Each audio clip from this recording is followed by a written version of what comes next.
Jack Snyder ने Jos Whedon का shoot किया हुआ कितना हिस्सा अपनी फिल्म में यूज किया, हेनरी कैविल ने सुपरमैन के रोल के लिए कितनी प्रिपरेशन की थी, बेन एफ्लेक के हिसाब से बैटमैन वर्सेस सुपरमैन किस तरह की ऑडियंस के लिए बनाई गई थी। तो दोस्तों आपका स्वागत है सुपर फैक्ट सैटरडे के नए एपिसोड में, जहां आज हम बात करने जा रहे हैं जैक स्नाइडर की famous movie trilogy man of steel, Batman versus Superman और जस्टिस लीग मूवी के जबरदस्त फैक्ट्स के बारे में। तो स्पॉयलर्स का ध्यान रखते हुए चलिए शुरू करते हैं।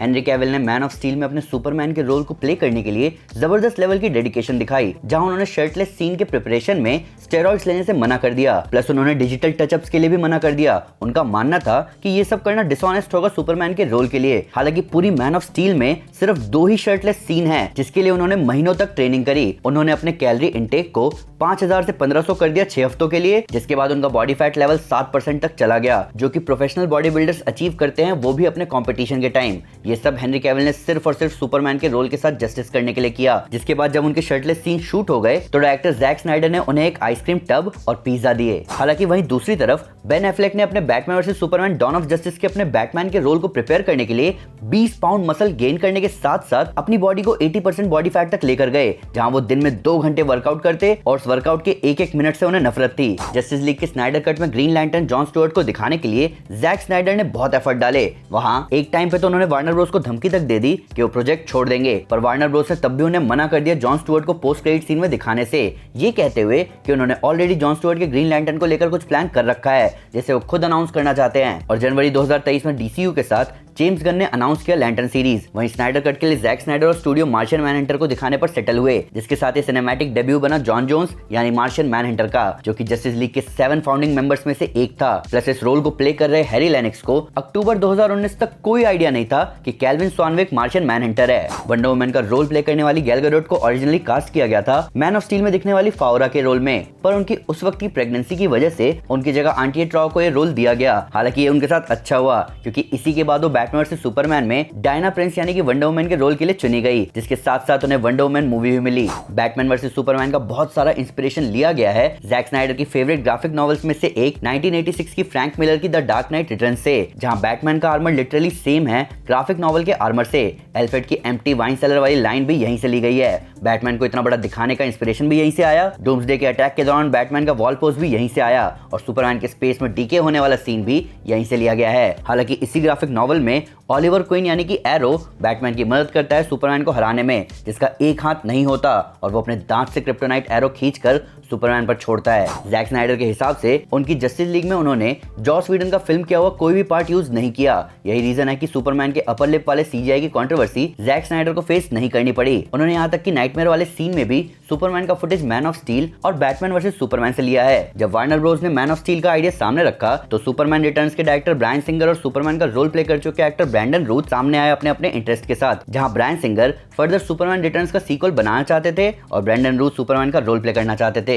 पर वार्नर ब्रोस ने अनाउंस किया कि man of steel clean reboot है, जिसपे ब्रैंडन रूथ फिर भी इंटरेस्टेड थे सुपरमैन के रोल के लिए। हालांकि जिस पल जैक स्नाइडर इस प्रोजेक्ट के साथ जुड़े उन्होंने ब्रैंडन रूथ को मना कर दिया, ये कहते हुए कि वो पिछली किसी भी सुपरमैन प्रोजेक्ट से इस सुपरमैन मूवी को नहीं जोड़ना चाहते। सीआरएन हिंट्स के स्टेपनवुल्फ को जैक स्नाइडर के वर्जन में पूरी तरह बदल दिया गया, यहाँ तक कि उनकी आवाज भी यहाँ ज्यादा डिस्टॉर्टेड और खतरनाक रखी गई। स्टेपनवुल्फ का यही look Batman versus Superman dawn of justice में हिंट किया गया था। इन सब के ऊपर स्टेपनवुल्फ और डार्कसाइड के फैमिली रिलेशनशिप को मूवी में स्विच कर दिया गया। जहां कॉमिक्स में स्टेपनवुल्फ डार्कसाइड का चाचा यानी कि अंकल था, वहीं मूवी में डार्कसाइड स्टेपनवुल्फ का अंकल दिखाया गया। इन सब के ऊपर साइबॉर्ग के विजन में हमें डार्कसाइड एक्वामैन को मारता हुआ और डायना का फ्यूनरल भी दिखाया गया। ऐसा इसलिए था क्योंकि डार्कसाइड ने इन्हीं दोनों को स्टेपनवुल्फ को मारते हुए देखा था। एमी एडम्स ने मैन ऑफ स्टील मूवी में लुइस लेन के रोल के लिए ऑडिशन दिया और बाद में उन्हें यह रोल मिला भी। हालांकि ऐसा उन्होंने पहली बार नहीं किया था। इससे पहले एमी एडम्स ने ब्रेट रैटनर की सुपरमैन मूवी के लिए लुइस लेन का ऑडिशन दिया था, जिसके साथ साथ उन्होंने सुपरमैन रिटर्न्स में भी लुइस लेन के लिए ऑडिशन दिया था। उन्होंने बाद में अपने इंटरव्यू में भी बताया कि ये अजीब है कि उन्हें पहले इस रोल के लिए कास्ट नहीं किया गया और इसीलिए उन्होंने मैन ऑफ स्टील में लुइस लेन के लिए फिर से ऑडिशन दिया, ये कहते हुए कि वो एक अच्छी लुइस लेन है, जो कि सच बात है। पब्लिक प्रेशर में जस्टिस लीग का डायरेक्टर कट सामने आना वार्नर ब्रोस की हिस्ट्री में पहली बार नहीं हुआ। इससे पहले ऐसा ही कुछ हुआ था सुपरमैन 2 के साथ। उसके डायरेक्टर रिचर्ड डॉनर को प्रोड्यूसर ने फायर कर दिया और उनकी जगह ली रिचर्ड लेस्टर ने। वार्नर ब्रोस के कहने पर लेस्टर डायरेक्टर ने मूवी की पेसिंग तेज कर दी और टोन को लाइट कर दिया, जिसको क्रिटिक्स ने नोटिस भी किया और उसके बारे में कहा भी कि पिछली मूवी वाली बात यहाँ नहीं आ रही। इस इवेंट के कई सालों बाद 2004 में सुपरमैन 2 में लुइस लेन का रोल प्ले करने वाली मार्गो किडर ने बताया कि सुपरमैन 2 का रिचर्ड डॉनर कट एग्जिस्ट करता है, जिसके बाद एक फैन पिटीशन शुरू हुआ और वार्नर ब्रोस ने इस कट को ग्रीनलिट किया और 2006 में Superman 2 the Richard Donner cut fans के सामने आया। मैन ऑफ स्टील को मिलने वाली सारी क्रिटिसिज्म में सबसे बड़ी क्रिटिसिज्म थी कि मूवी में जनरल जॉर्ड और सुपरमैन के बैटल में सिविलियन कैजुअलिटी भयंकर थी, जिसकी वजह से जैक स्नाइडर और हेनरी कैविल ने बैटमैन वर्सेस सुपरमैन में इस बात का ध्यान रखा कि जिस सीन में सुपरमैन फीचर होगा उसमें सिविलियन कैजुअलिटी का ध्यान रखा जाएगा। यही रीजन है कि डूम्सडे और ट्रिनिटी की लड़ाई अबैंडन स्ट्राइकर आइलैंड पर हुई और जस्टिस लीग में लीग और स्टेपनवुल्फ की लड़ाई अबैंडन रशियन सिटी में हुई, जहां कोई सिविलियन नहीं था। जैक स्नाइडर की जस्टिस लीग सिनेमैटिक डेब्यू था डीसी कॉमिक्स के सबसे मशहूर विलन डार्कसाइड का, जिसके साथ साथ ये फिल्म रिलीज भी हुई डार्कसाइड के कॉमिक बुक अपीयरेंस की 50th एनिवर्सरी पर। इन सब के ऊपर अर्थ पर एंटी लाइफ इक्वेशन है, ये भी मूवी में रिवील हुआ, जिसके लिए डार्कसाइड अर्थ पर आता और जस्टिस लीग और डार्कसाइड के बीच जबरदस्त वॉर होता। इन सब के ऊपर एंटी लाइफ इक्वेशन यूज करके ही डार्कसाइड सुपरमैन पर कंट्रोल बिठा सकता था, जिसका रिजल्ट हमें नाइटमेयर सीक्वेंस में दिखा। साथ ही साथ फ्लैश का बैटमैन वर्सेस सुपरमैन में टाइम में पीछे आना और ब्रूस वेन को कहना कि Lois Lane is the key, ये सब इंडिकेशन था नाइटमेयर का ही, जहां इनजस्टिस गॉड्स अमंग अस वाली स्टोरी लाइन हमें लाइव एक्शन देखने को मिलती। जैक स्नाइडर की जस्टिस लीग को ही ओरिजिनल वर्जन माना जाता है जस्टिस लीग का। इसका सबसे बड़ा एग्जांपल है एक्वामैन का आर्क, जिसका ज्यादा इंपॉर्टेंट पार्ट रिवील हुआ स्नाइडर कट में कि कैसे उसे उसका आर्मर और उसकी मां का ट्राइडेंट मिला। साथ ही साथ जैक स्नाइडर की जस्टिस लीग के इवेंट बैटमैन वर्सेस सुपरमैन के कुछ हफ्ते बाद ही हुए हैं, जबकि जॉस व्हीडन की जस्टिस लीग के इवेंट्स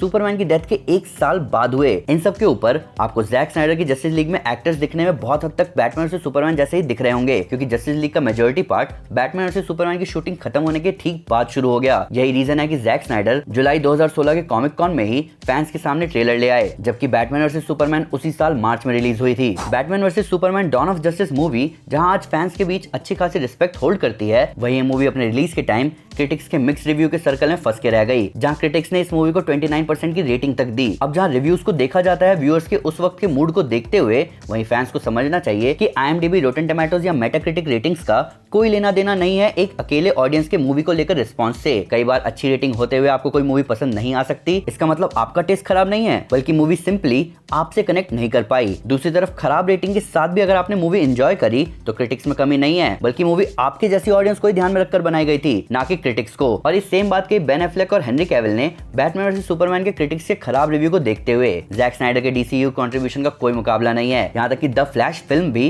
पूरी तरह कैपिटलाइज कर रही है जैक स्नाइडर के विजन पर। इन सब के ऊपर ऐसा हो सकता है कि जैक स्नाइडर के सारे डिसीजन ऑन पॉइंट नहीं होते, पर उनके काम ने टेस्ट ऑफ टाइम सर्वाइव किया है, जिसे फैंस भुलाए नहीं भूल सकते। और इसीलिए DC फैंस आज आपस में बटे हुए हैं, क्योंकि कई फैंस जानते थे कि जो काम वार्नर ब्रोस डिस्कवरी ने आज जेम्स गन को दिया है, वो काम कहीं ना कहीं जैक स्नाइडर 100% डिजर्व करते थे।